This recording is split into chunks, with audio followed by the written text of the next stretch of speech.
Révérend Père Gaucher, je crois que vous avez, à cause de votre sévérité envers vous-même, un peu exagéré la portée de cet incident. En somme, que vous est-il arrivé? En goûtant notre liqueur, c'est-à-dire en accomplissant votre devoir dans le but de servir les intérêts de notre abbaye, vous aviez un peu forcé la dose. Bonjour à tous, je vous ai fait écouter un extrait de Marcel Pagnol, l'élixir du Père Gaucher. Je terminerai d'ailleurs avec un autre extrait, c'est tout à fait magnifique. Pourquoi? Parce qu'en ce samedi 6 juin, nous fêtons Saint-Norbert avec une pensée très amicale à nos frères de l'abbaye de Frigolet, rendu justement célèbre par Marcel Pagnol et puis son élixir du Père Gaucher. C'est un film, un livre, bien sûr un livre, et puis un film en noir et blanc merveilleux. C'est la scène où le père abbé demande au père Gaucher d'être le goûteur attitré de cet élixir. C'est tout à fait savoureux. Eh bien, les moines de Frigolet sont des chanoines fondés par saint Norbert, et ils continuent la belle présence de la vie religieuse dans ce coin béni de Dieu. Et je vous invite vraiment à aller à Frigolet. Vous y serez très très bien accueillis. Saint Norbert était animé par un grand désir de sainteté pour ses prêtres, et il leur demandait la pureté du cœur et la beauté extérieure dans les divins offices et la messe. Aussi, bien sûr, l'expiation de leurs fautes et négligences était réglée au chapitre comme il se fait dans les abbayes. Et puis, l'hospitalité et le soin des pauvres. J'y vois là tout un programme de renouvellement aussi et qui peut nous inviter en ce samedi auprès de la Vierge Marie, en ce mois du Sacré-Cœur, à plonger vraiment notre regard dans ce qu'il y a de plus essentiel dans nos vies. Au fond, la pureté du cœur, c'est ce souci d'honnêteté, de sincérité, de cohérence dans nos vies, dans notre façon de penser, de parler, de nous comporter. Et c'est une grâce merveilleuse quand on peut unifier vraiment sa vie. Combattre généreusement, c'est le combat spirituel, pour éliminer toute forme d'hypocrisie, bien sûr, de jalousie, toute forme aussi de détournement, quel qu'il soit, une sincérité, une vérité. La beauté extérieure dans les divins offices et la messe, mais c'est déjà la beauté du cosmos, de la création, qui est une liturgie à lui tout seul.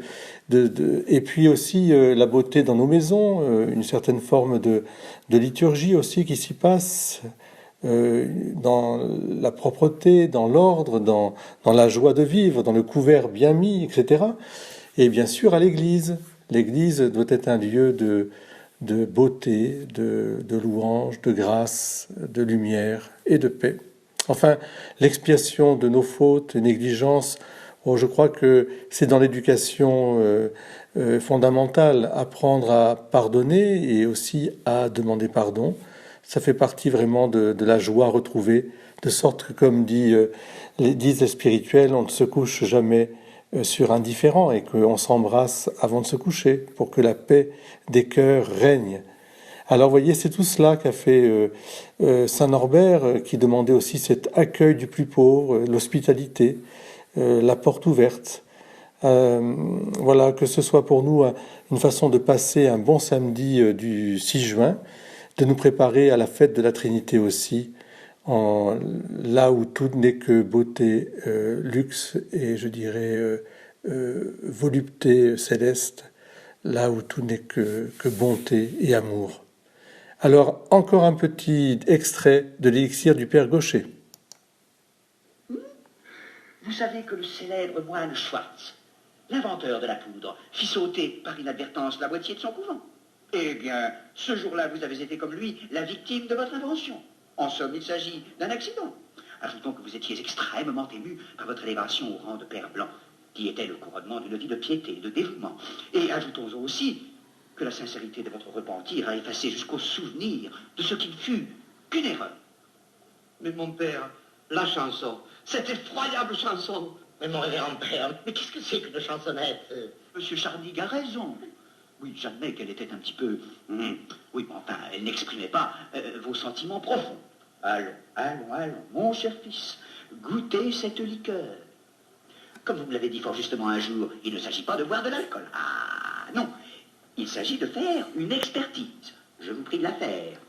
Devant nous. Et en utilisant la quantité d'élixir que vous jugerez indispensable.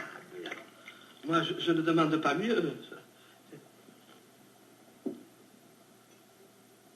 Oh, c'est plat. Oh, comme c'est plat. Je ne vous le fais pas dire. On dirait un vague vermouth un peu trop alcoolisé. Pas assez de verveine.